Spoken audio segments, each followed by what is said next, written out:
मेहनत कर पड़ता है जी जान से तपना, तभी पूरा होता है एक बढ़िया नौकरी पाने का सपना। आज बात करेंगे ड्रीम जॉब ड्रीम कंपनी में कैसे मिले। 10 पॉइंट दूंगा, 10 पॉइंट स्टेप वाइज दूंगा। मैं Vivek Bindra, founder and CEO बड़ा बिजनेस डॉट कॉम। उससे पहले 3 सिनेरियो समझिएगा।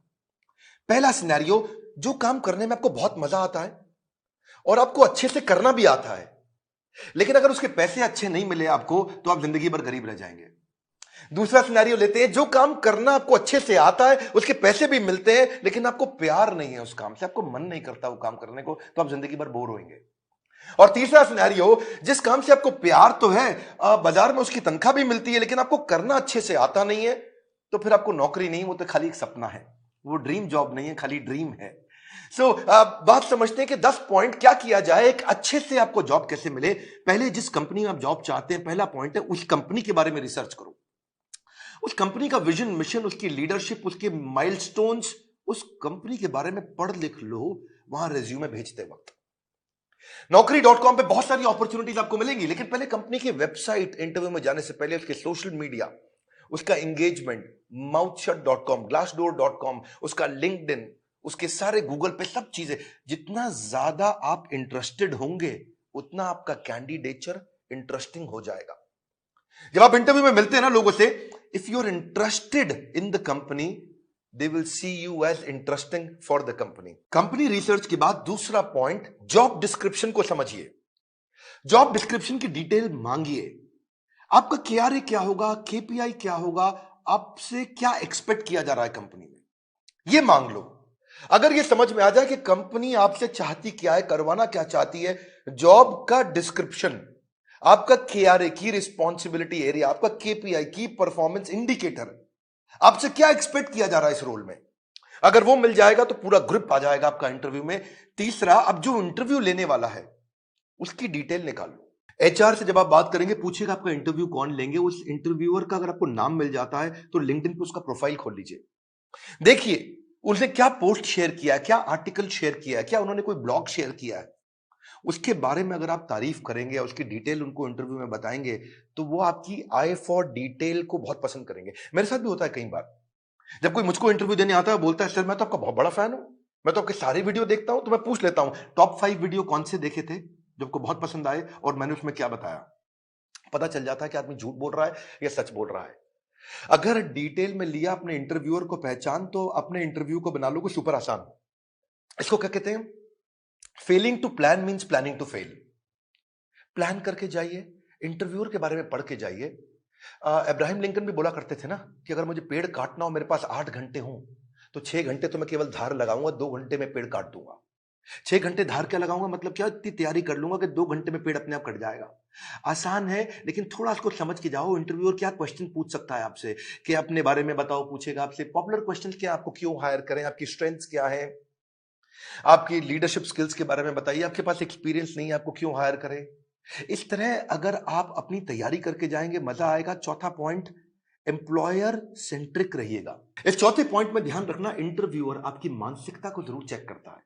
अपने आंसर्स को ऐसे कस्टमाइज करिए, आप आत्म प्रेरित, सेल्फ मोटिवेटेड दिखने चाहिए। एक एम्प्लॉय मानसिकता का होता है, इंट्राप्रेन्योर मानसिकता का होता है। हमारे एवरीथिंग अबाउट एंटरप्रेन्योरशिप कोर्स में हम इंट्राप्रेन्योर की बहुत बात करते हैं। एम्प्लॉय वो जो नौकरी करता है, इंट्राप्रेन्योर वो क्यों करता तो नौकरी है, पर उसका बिहेवियर ओनर जैसा होता है। वो प्रॉब्लम पे फोकस करेगा, एम्प्लॉय इंट्राप्रेन्योर एक्शंस पे फोकस करेगा। वो बोलेगा फैमिली इज माय फैमिली, ये कहता है कि नहीं नहीं, organisation is also my family. वो उसको परिवार की तरह देखता है। वो हार्डवर्क करता है, ये स्मार्ट वर्क करता है। वो कंज्यूमर होता है, ये कंट्रीब्यूटर होता है। एंटरप्रेन्योर आते ही सोचता है मैं ऐसा क्या कर लूं कंपनी में। वो पुश स्टार्ट है, उसको धक्का मारोगे तो काम चालू करेगा। ये सेल्फ स्टार्ट है, अपने आप काम करता है। वो टाइम वेस्ट करता है, ये टास्क वेस्ट करता है। एम्प्लॉय क्या करता है, सुबह 9 से 5, 9 बजे आएगा, 5 बजे निकल जाएगा। ये क्या कहता है, जब तक काम खत्म नहीं होगा तब तक बैठूंगा। काम जल्दी खत्म करने की कोशिश करता है। ये समय के हिसाब से नहीं, काम के हिसाब से काम करता है। इसलिए employee gets paid for the time he spends, intrapreneur gets paid for the value he creates, है ना। तो ये इसको क्या चाहिए, sick leave, casual leave, earn leave, वो leave he doesn't want to leave. तो आपके जो आंसर है ना, वो उससे आपका नेचर, आपका बिहेवियर, आपका कल्चर पता लग जाएगा। ये ब्रेकडाउन में खत्म हो जाता है, ये ब्रेकडाउन में ब्रेक थ्रू क्रिएट कर देता है। ये बिहेवियर नेचर पता चल जाता है। पांचवा पॉइंट, अपना असेसमेंट भी करके जाइए, जो कि आपके इंटरव्यू में दिखाई पड़ेगा। सनातन गोस्वामी चैतन्य महाप्रभु से बोले के आमी, क्या बात हुआ कि मैं हूं कौन, आप पहचानिए अपने आप को।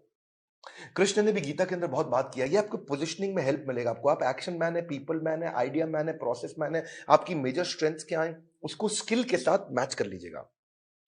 देखिएगा कि जो जॉब डिस्क्रिप्शन है ना, जो मैंने पीछे बताया था आपको, उसमें देखिए कि कंपनी का गोल क्या है, इस जॉब से कौन सा गोल अचीव करने वाले हैं, कंपनी में क्या प्रॉब्लम्स थी जो इस जॉब से वो सॉल्व कराने वाले हैं।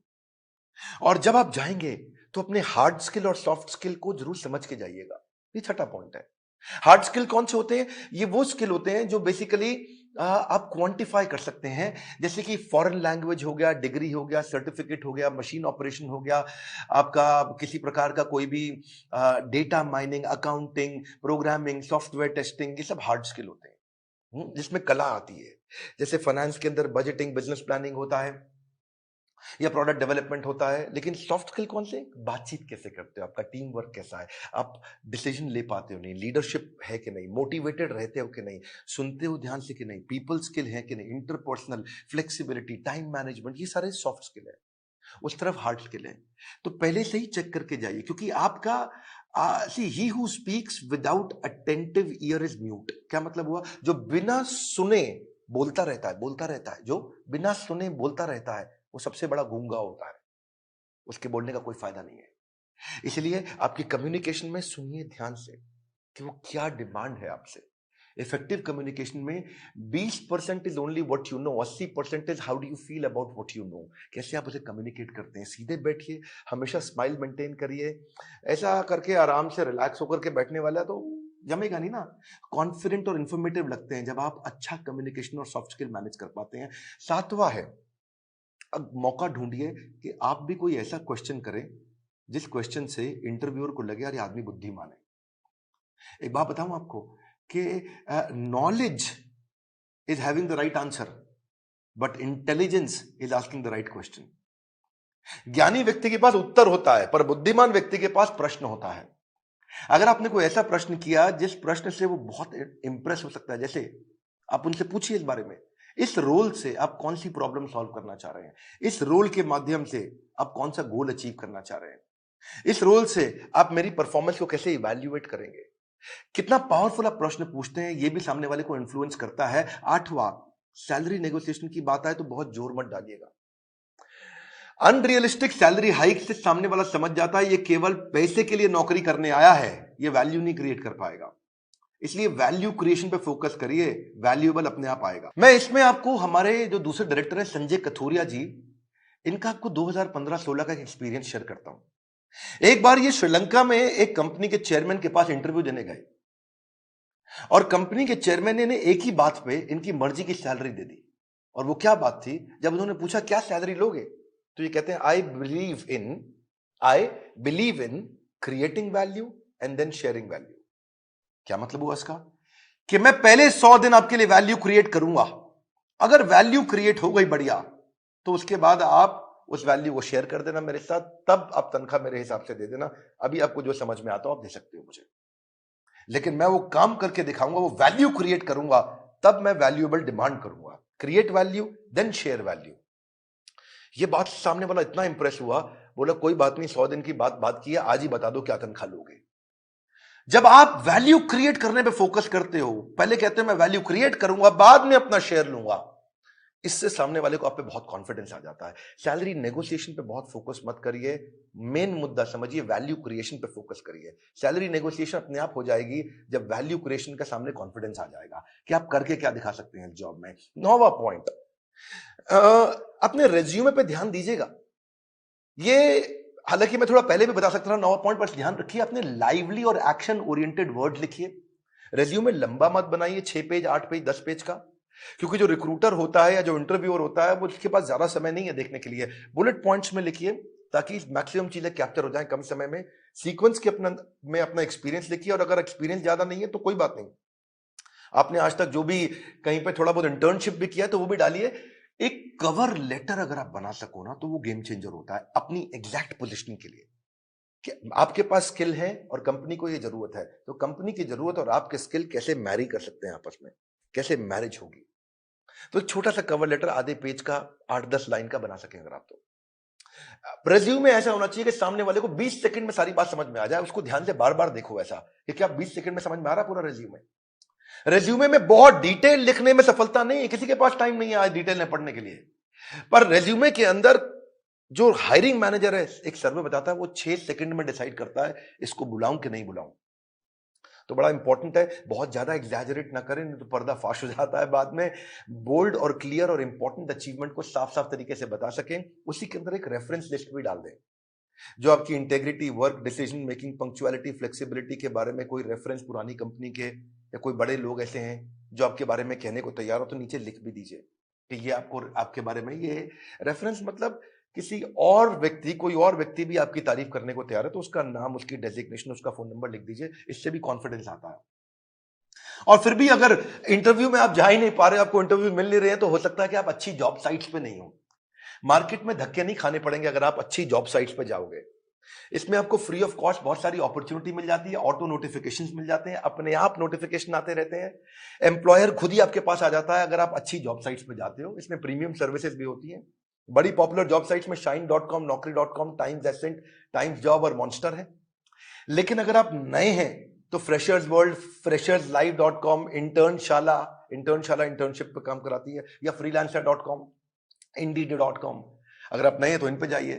बेरोजगार खेल रहे हैं स्मार्टफोन पर ताश, ये वीडियो उनको शेयर करें, दिशा मिल सकती है बड़ी खास। मैं एक बात और बताऊंगा, हमारे प्रॉब्लम सॉल्विंग कोर्स के अंदर हमने पूरा का पूरा कोर्स इसके ऊपर बना रखा है, और एवरीथिंग अबाउट एंटरप्रेन्योरशिप को भी अब 2 हिस्से में डिवाइड कर दिया है। अगर आप नए हैं, इंट्राप्रेन्योर बनना चाहते हैं, या आगे चल के स्टार्टअप शुरू करना चाहते हैं, तो एवरीथिंग अबाउट एंटरप्रेन्योरशिप का एक हिस्सा आपको काम आएगा।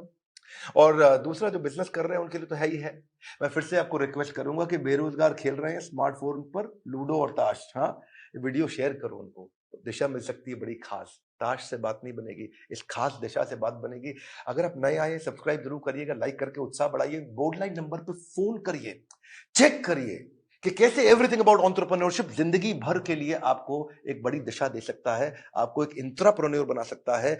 किसी को नौकरी मिले ना मिले, इंट्राप्रेन्योर की बहुत कमी है, उसको नौकरी जरूर मिलती है। हमारे साथ जुड़े रहने के लिए, दुनिया का नंबर 1 एंटरप्रेन्योरशिप यूट्यूब चैनल बनाने के लिए, वीडियो को लाइक करके उत्साह बढ़ाने के लिए आप सबको हृदय की गहराइयों से प्रेम पूर्वक बहुत बहुत धन्यवाद।